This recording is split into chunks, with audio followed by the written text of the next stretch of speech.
И после стаја на шанко.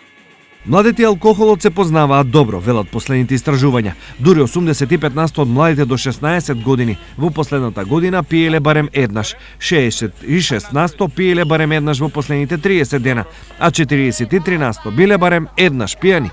Најголем дел од лицата кои често се дружат со алкохолот се на возраст меѓу 15 и 18 години. Јас сум 18 години, значи помладите од мене многу повеќе конзумираат. Мисля дека со алкохолот може да постигнат нешто, да се докажат, да самодокажување пред нивните врсници и мислам дека тоа е најголемиот мотив. Алкохолот младите најчесто го употребуваа на некои прослави, но сега тој станува викенд навик.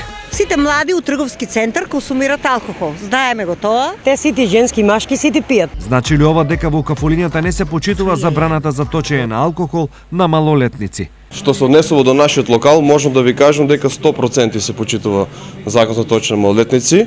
Значи под никој случај не даваме алкохол на малолетни лица. Исто важи забраната за до 10 сати изутрината ugostителските објекти да не точат алкохол.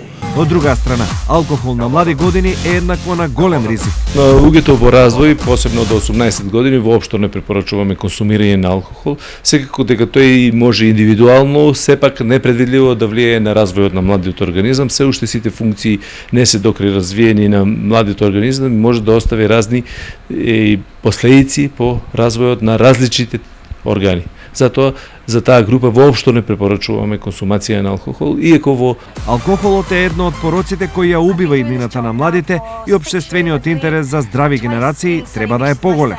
Треба да се сопрат. Треба да ги кажат родителите, да ги следат, да каде одат, со кого одат. Зошто пијат?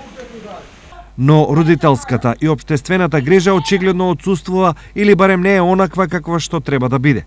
Последиците од тоа се повеќе пијани деца и несигурна иднина за сите.